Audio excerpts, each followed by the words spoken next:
매주 화요일은 정치평론계 유망주들과 함께합니다. 스프링캠프 코너입니다. 오늘도 세 분과 함께하겠습니다. 김한 한겨레 기자, 양지열 신인규 변호사님 스튜디오 나오셨습니다. 안녕하세요. 네, 안녕하세요. 네, 안녕하세요. 네, 우리 영원한 유망주 김한 기자 그리고 신인규 변호사는 이번 주도 함께하시고 네. 양지열 변호사님은 이제 격주로 보시네요. 네. 역시 구단주셔서 아니요, 늘 드래프트를 호소하고 있는 신인입니다. 유망주 드래프트. 유망주입니다. 내일 프로야구 드래프트가 있는데 그 얘기는 오늘 할 얘기는 아니고. 네. 아니 토트넘 하스퍼도 최근에 그 사장인 레비 사장이 나갔더라고요. 양 변호사님이랑 앉아서 이 유망주라는 얘기를 들을 때마다 뭔가 숙연해지고 이게 뭔가 이게 게스트에 대한 예의가 아니다 이런 생각이 자꾸 듭니다. 저는 항상 겸손하고 겸허해야 된다라고. 그러니까 저도 약간 이 네이밍이 좀 바뀌어야 될 것 같은데. 왜 차별하세요? 왜 차별하려고 그랬어요? 아니 이미 성숙할 대로 성숙하셔서 뭐라고 하죠? 좋은 와인 같은 숙성한 와인 같은 평론가들인데 유망주라는 표현이 약간 결례인 것 같아서. 아닙니다. 감사히 받아들이고 있습니다. 다음번에 모실 때는 저희가 한번 좀 이야기를 바꾸겠습니다. 스프링캠프 YBOB 이럴까? 모르겠습니다. 저 은퇴시키려고요? 아닙니다. 이제 오늘 이제 국회 상황으로 돌아가 보죠. 오늘 이제 이틀째 대정부 질문이 이어지고 있는데요. 외교 통일 안보 분야가 주제입니다. 그래서 역시 가장 큰 쟁점은 이제 미국 조지아주에 있었던 한국인 구금 사태, 그 다음에 한미 통상 협의 관련 내용이 될 수밖에 없겠죠. 네. 양 변호사님, 요 관련돼서 쟁점들 어떻게 보시고 계십니까? 저는 이 부분에는 그냥 희망사항을 좀 말씀드리고 싶어요. 네. 이와 관련해서 여러 가지 혹시 그렇습니다. 정부가 협상 과정에서 뭔가 혹시 잘못한 부분이 있다라든가 대비가 못했던 부분이 있다라면 그건 내부적으로 분명히 고쳐야 될 부분인데 이게 항상 그 국익과 관련된 부분이 대외적인 문제에 있어서만큼은 저도 어느 기관이 됐든 입법부든 행정을 담당하고 있는 곳은 좀 비슷한 목소리를 언론도 좀 내줘야 한다라고 생각을 하고 있거든요. 분명히 지금 트럼프 대통령이 하고 있는 행위는 국제적인 어떻게 보면은 협박을 일삼고 있는 거잖아요. 그래서 그러다 보니까 그에 관해서 과연 어떻게 대처하는 것이 맞는지에 관한 여러 가지 의견은 있을 수 있지만 그래도 방향성만큼은 전체 대한민국에 좀 도움이 되는 쪽으로 우리끼리 싸우는 듯한 모습은 좀 안 보여줬으면 하는 바람입니다. 네. 이번 사태가 이제 정부가 지렛대로 쓸 수 있어야 되거든요. 어쨌든 거기 현장에서 있었던 구금이라든지 이런 일들은 도저히 받아들일 수 없고 어려운 일이지만 그럼에도 불구하고 지금 양 변호사님 말씀하신 것처럼 트럼프의 와의 협상이 지금 어쨌든 잘 안 되고 있는 상황에서 이런 문제들을 적극적으로 우리 정부가 이제 말하자면 우리에게 유리한 방향의 어떤 재료로 쓸 수 있어야 되는데 이거를 갖고 이제 말하자면 우리 정부를 질타하겠다고 한국 정부가 뭔가 문제가 있었던 거 아니냐라고 나오면 사실 국내 여론이 그렇게 불이 붙으면 이게 이제 대외 협상을 할 때 별로 이제 말하자면 탄력을 못 받는 상황이 올 수 있거든요. 이제 그런 부분들에 있어서 정부도 솔직하게 이해를 구하는 태도가 좀 필요하고 국민의힘도 이 부분을 갖고 정쟁화라는 태도를 좀 넘어서야 우리가 지금 25%냐 15%냐 3,500달러가 얼마나 큰 돈입니까? 네. 사실 이제 그런 협상 앞에 있다는 점 좀 감안해 줬으면 좋겠습니다. 그러니까 이게 지금 그 좌우를 떠나서 의견들이 좀 나뉘더라고요. 그러니까 이 3,500불 투자하라. 400 몇십 조인가? 외환보유고 480조. 480조. 3,500억 불. 네. 그러니까 이게 지금 외환보유고가 거덜나는 투자인데 물론 이제 기간을 어떻게 협상하냐에 따라 다르겠습니다만 이거 그냥 하지 말고 관세 높이는 게 차라리 이익이다. 이렇게 보시는 분들도 있고. 그게 더 손해가 적다. 네, 어쩌겠느냐 이런 분들도 있고. 그래서 사실 이거는 판단이 잘 안 되고 깎을 수 있는 건지 어떤 건지. 그러니까 저는 우선은 그 우리나라 국민들을 갖다가 미국에서 트럼프 행정부가 사실은 거의 이게 충격적인 장면을 우리 국민들이 다 본 것이죠. 그래서 거기에 대해서는 지금 한국 정부가 이 구금되었던 한국인들이 사실은 그 영장에 한국인들이 또 기재되지 않았다 이러면서 그 소송도 지금 미국 정부를 상대로 한다는 것을 또 지원한다 이런 입장도 나오고 있기 때문에 저는 사후적인 대처는 참 잘하고 있다라는 생각이 우선 들고요. 앵커께서 말씀하신 대로 이게 지금 일본 같은 경우는 미국과의 그 협정에 사인을 한 상황인데 굉장히 기울어진 불공정 계약이거든요. 그러니까 그런 차원에서는 우리가 지금 상황에서 미국의 수를 다 읽은 상황에서는 저는 너무 서두를 필요는 없다. 만약에 최후의 플랜까지도 우리가 가지고 있으면서 정말 관세를 두드러 맞고 우리가 그 기업들한테 보조를 해주는 한이 있더라도 저는 조금 더 이런 상황에서는 좀 차분하게 대한민국의 국익을 좀 더 우리가 면밀하게 검토하고 더 우선시해야 될 거 아닌가. 근데 여기서 가장 중요한 것은 이 외교 사안에 있어서는 특히나 정부의 힘을 더 실어줘야 됩니다. 그래야 우리 대통령께서나 또 아니면은 또 외교부에서 협상을 할 때 상당한 그 협상의 우위를 가질 수 있기 때문에 저는 국민들께서도 이 문제만큼은 정부를 믿고 좀 전폭적인 지지를 보내주셔야 되지 않을까 그런 생각이 듭니다. 한 가지 이제 뭐 정부도 당연히 이런 부분을 파악하고 있지만 고민해야 될 부분이 있어요. 네. 우리가 다른 트럼프 대통령에서 지금 시달리고 있는 다른 국가들과 투자 방식이 좀 다르잖아요. 일본은 애초부터 현금성 투자를 중심으로 했던 거고 네. 우리는 그 부분을 피해 나가기 위해서 이제 이른바 그린 투자라고 해서 공장 생산 공장을 그쪽에 지어줘서 미국 내 경기를 활성화시킨다. 마스가 같은 경우가 대표적인 그런 사례인데 큰 문제가 있어요. 미국이 이미 제조업이 20년 전부터 제조업이 다 중단되다시피 한 상황이라서 미국 국민들이 실제로 누구도 그쪽에서 일을 안 하려고 한다라는 네, 거예요. 그렇다면서요. 그거는 우리가 어떻게 극복할 수 있는 상황이 아니거든요. 네. 그러니까 정말 극단적으로 사실은 대한민국도 이미 시작됐어요. 대한민국도 큰 기업들, 대기업들 아니고 중소기업들 같은 경우는 공장에도 이미 해외 이 근로자들이 훨씬 더 많은 그런 그렇죠. 상황이잖아요. 네. 미국은 어떻게 했어요? 훨씬 심하죠. 훨씬 심하잖아요. 네. 그러니까 이게 처음에 제시했을 때 미국이 받아들였을 때는 어떻게 보면 정책 그 입안자들 입장에서 봤을 때는 굉장히 좋은 모델이었는데 현실 가능성이 낮을 맞죠. 수 있단 말이에요.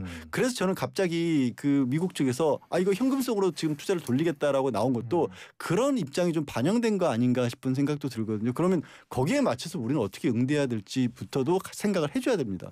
아 근데 이거 진짜 일본 같은 경우도 그 1985년 플라자 합의 그걸로 이제 일본이 한번 쿵 하고 내려앉은 건데 이번에도 사실 그 정도로 사실은 밖에서 제3자가 봤을 때는 좀 과도하게 저자세 협상인데 그 협상이 또 기준이 되니까 우리한테 또 타격이 오는 거 아니겠습니까? 그러니까 일본은 그런 식으로 뭐 경제적으로 봐서 손해를 보더라도 많은 분들 아시다시피 어쨌든 그래도 일본 엔화가 기축통화기도 하고 또 그걸 통해서 다른 쪽의 뭐 이익이라고 해야 될까요? 극동 지역에 있어서 일본의 위상 자체를 미국에 대해서 얘기할 때 우리가 이쪽을 다 책임지는 쪽으로 나가겠다라는 식으로 외교적인 다른 쪽의 이익을 얻을 수도 있어요. 네. 근데 우리는 그런 것조차도 없어요. 오히려 일본이 그렇게 해서 얻어가면 한국은 얼떨결에 끌려 들어가 버릴 수도 있는 그런 상황이기 때문에 물론 그렇게 가지 않겠지만 네.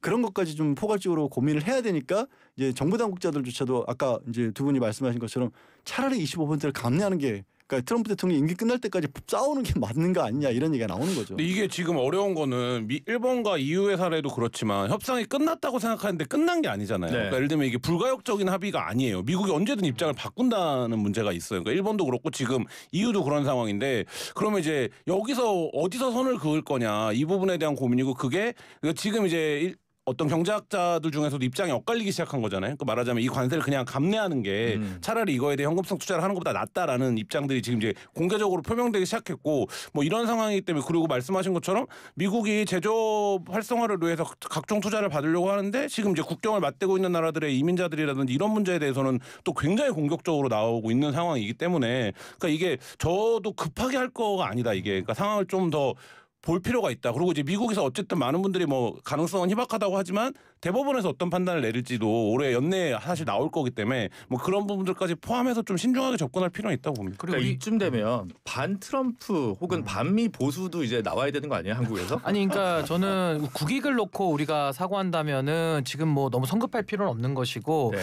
이번에도 자세히 보시면은 이 사안 자체는 너무나도 우리에겐 충격적인 사안이지만 또 미국에서 투자라고 요구하는 거에 대해서 우리도 협상의 하나의 카드가 더 생긴 것이죠. 이렇게 대한민국 국민들에 대해 가지고 이런 식의 미국 정부의 태도를 우리가 보면서까지 투자를 할 수는 없다. 이런 부분 하나의 좀 협상의 지렛대로 삼을 수 있는 것이고요. 그리고 일본 같은 경우는 우리와 경제 규모의 차이나 뭐 인구 구조 차이도 분명히 있고 또 미국과의 그런 통화 수합을 무제한으로 하고 있기 때문에 그런 차원에서는 우리가 지금 일본의 케이스를 따라서 했다가는 그 충격과 파급은 정말 상상을 초월할 겁니다. 그래서 저는 여기서 무엇이 국익이냐 이걸 놓고 저는 우리 국민들께서도 한번 고민하시면서 저는 정부의 그 방침을 좀 더 우리가 존중해 줄 필요가 있지 않는가 생각이 듭니다. 알겠습니다. 다음은 다소 이제 확인이 좀 필요한 쟁점이긴 한데요. 오늘 이제 그 대정부 질의에서 민주당 부승찬 의원이 제보라면서 제보입니다. 아직 사실관계는 확인되지 않았습니다. 그래서 윤석열 대통령 파면 3일 후인가에 조희대 대법원장이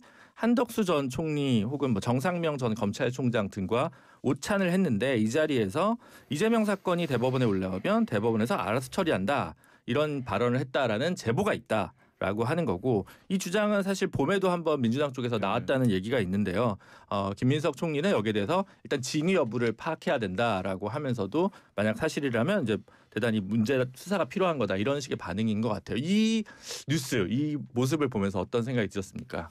일단 이제 지금 이게 말씀하신 것처럼 그때 이제 국회에서 한번 녹취록을 튼 적이 있습니다. 똑같은 내용이었고요. 네. 근데 그 사람도 이제 제3자의 전원이었기 때문에 네. 물론 당연히 전원일 수밖에 없죠. 그 자리에 있던 누군가가 그 사람이 얘기했던 건 한덕수, 조희대 그리고 심지어 지금 김건희 특검에서 보고 있는 네. 김건희의 장모, 아니 네. 어머니와 가까운 관계라는 김충식 씨까지 네. 그 자리에 있었다라고 해서 굉장히 큰 충격을 줬는데 그때 아시겠지만 봄만 해도 뭐 특검법 통과부터 시작해서 윤석열 탄핵도 진행 중이고 해서 그런 부분까지 신경 쓸 겨를이 없었던 거를 이제 부승찬 다시 한번 꺼내든 것으로 보이고요. 네. 저는 이 시점에서 왜 이 얘기를 다시 꺼내셨을까 생각을 해보면 이게 시간이 좀 지나면서 벌써 지난해 12월인데 올해 지금 벌써 9월이잖아요. 네. 9월 중순이잖아요. 뭔가 내일 아니라고 하는 것이 얼마나 심각한 일인지에 관해서 뭐 정치권에서도 그렇고 다른 그 정치권뿐만 아니라 뭐 사법부에 관한 얘기가 나올 때도 뭔가 좀 흐려진 듯한 그런 느낌을 많이 받아요. 네. 뭐 특히 이제 국민의힘 쪽에서 이제 좀 이따도 얘기를 하겠지만 사법부에 대해서 민주당이 취하려는 다소 강경한 입장이 나왔을 때 뭐 그럼 뭐 이렇게 큰일 있을 때마다 그럼 뭐 이렇게 특별재판부 같은 거 만들어야 되냐 이렇게 큰일 있을 때마다라고 얘기할 수 있는 사안이 아니잖아요. 그렇죠. 지금 지난해 계엄이. 네. 근데 그런 어떤 상황이라는 걸 좀 환기시키는 측면에서 그리고 실제로 이제 이게 혹시라도 부승찬 의원이 새롭게 같은 내용이라도 제보를 받은 거라고 한다면 확인해야 될 가치는 충분히 필요가 있다고 해야겠네요. 예. 그 이제 김한 기자는 이제 전통적인 신문사에서 일을 하고 계시니까 네. 김의겸 전 의원이 청담동 술자리 의혹을 제기했다가 네. 이게 사실 이제 근거가 확인 못 되면서 민주당 쪽 범민주당 쪽에 약간 근거 없는 선동이었다는 비판을 많이 받았고 그때 전통적인 레거시 미디어에서는 이 제보가 들어와도 추가 확인을 해야 이게 보도를 하는 것이 기본이다 그렇죠. 이런 얘기를 많이 했거든요. 그래서 그런 관점에서 보면 이 이야기를 어떻게 좀 보셨습니까? 확인은 좀 필요하죠. 그러니까 5월달에 이게 처음 이제 서영교원에서 제기됐을 때 많은 기자들이 했던 생각은 여기에 김충식이라는 이름이 안 들어가 있었으면 아마 적극적으로 확인을 해보려고 했을 겁니다. 왜냐하면 조희대, 한덕수, 정상명은 만날 수 있을 것 같잖아요. 네, 그러면 뭐 그쵸. 이게 이 구분법 자체가 맞다 틀리다의 문제가 아니라 그러니까 그 개연성은 충분히 있어 보이는데 여기에 김충식이 끼면 사실 상당한 또 다른 어떤 연결고리들이 필요하거든요. 근데 설마 그랬을까라는 생각은 이제 저도 그때 했었는데 만약에 근데 그래서 만약에 정말로 김충식이 껴있었던 거라고 하면 더 큰 문제겠죠. 근데 이거는 지금 특검 단계에서 확인하기는 그렇게 어렵진 않을 겁니다. 왜냐하면 네. 그 청담동 술자리 의혹이 제기됐을 때는 확인이 어려웠던 이유가 예를 들면 살아있는 권력의 문제였고 그 살아있는 권력이 수사기관에 협조할 리가 없고 그다음에 그거를 확인할 수 있는 방법은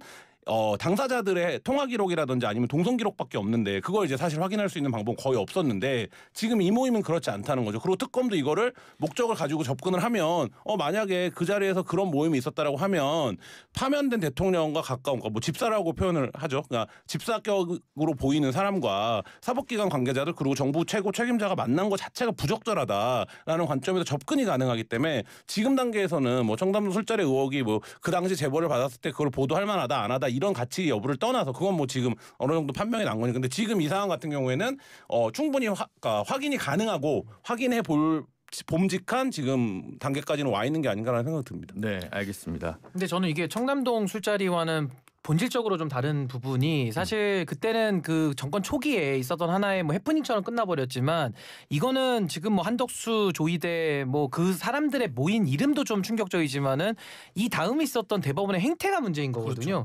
그 이후에 있었던 대법원의 이재명 당시 후보에 대한 그 파기환송 결정에 대해 가지고 누구도 이거는 납득할 수가 없는 그러니까 그 결론에 대해서도 뭐 의문이 있지만은 이 대법원에서 그 심리를 진행하면서 또 선거를 앞두고 빠르게 고법으로 돌려보내면서 사실은 대선에 영향을 미치려고 했던 거 아니냐. 그러니까 지금 특별재판부 가지고도 위헌 주장하는 분들이 많으신데요. 네. 그분들이 먼저 답해야 될 부분은 조희대 대법원장의 이런 정치행위, 대법원을 이용한 이 정치행위가 과연 위헌이냐 아니냐. 여기에 대한 이야기를 먼저 해야 된다라는 생각이 우선 들어서 저는 단순한 이 모임에 대한 진위 여부도 확인이 필요합니다만은 뒤에서 있었던 그 5월 달에 있을 그 대법원의 참 희한한 그 9일 만에 결정을 내렸던 그 부분이 아마 연관돼서 통해서 많은 국민들의 의구심을 사는 거 아니냐. 네, 근데 이 알겠습니다. 모임이 실제로 있었다라고 하면 잠깐 불이 붙었다가 사그라진 이슈 중에 이른바 이제 말하자면 대형 법무법인과 조이대 연관성 그리고 이제 그 카르텔의 정점에 그런 사법 카르텔의 정점에 조이대가 있는 거 아니냐. 그리고 한덕수도 거기서 근무를 했던 거 아니냐. 뭐 이런 부분들에 대한 의혹이 있다가 이제 그게 사그라졌는데 사실 이제 그런 부분들이 뒷받침되는 모임이었다라고 하면 사실 개연성 측면에서 놓고 보면 설명이 가능하죠. 왜냐하면 한덕수, 정상명 모두 그 로펌과 연관성이 있고 김충식은 어쨌든 그 당사자의 이해관계자라고 볼 수 있기 때문에 그런 과정에서 만났고 조이대가 거기서 실제로 지금 민주당 의원들이 주장하는 것처럼 이런 류의 발언을 했다면 실제 결과는 그렇게 된 거 아닙니까?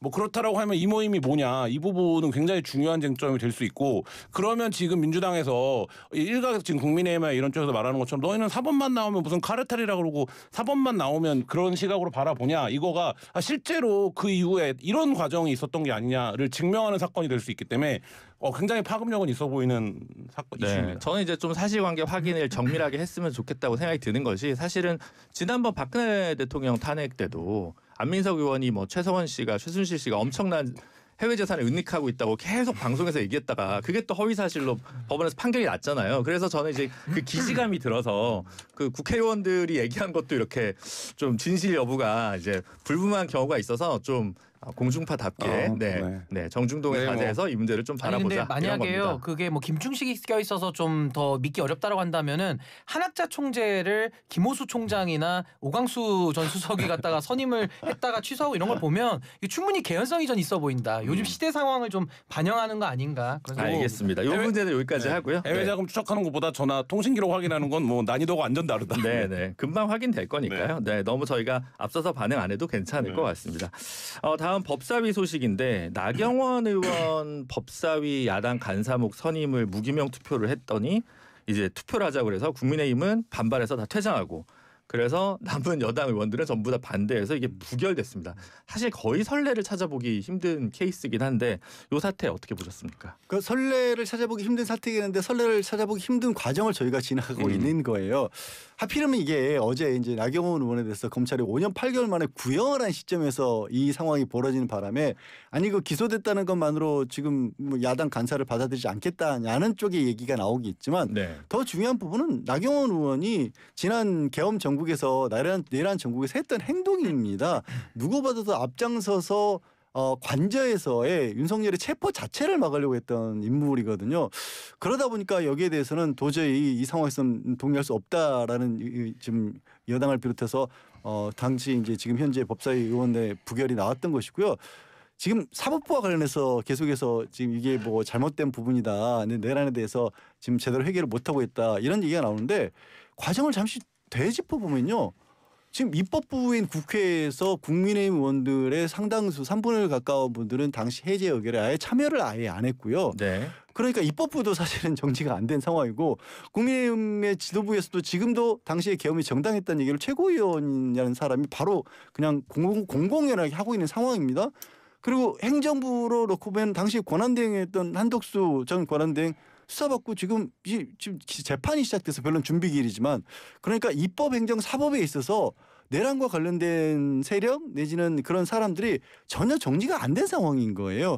그러니 이 상황에서 법사위가 하는 것이 뭐 말씀드릴 필요 없이 얼마나 현재 국회에 있어서는 굉장히 중요한 것입니까? 저는 방송에서 기회가 있을 때마다 제발 법사위 권한 좀 축소해라고 알아서 좀 국회의원들이 왜 이렇게 만들어놓고 스스로 고생하냐고 얘기를 하는데 그런 상황에서 나경원 의원을 간사로 받아들이기 어려운 거죠. 네.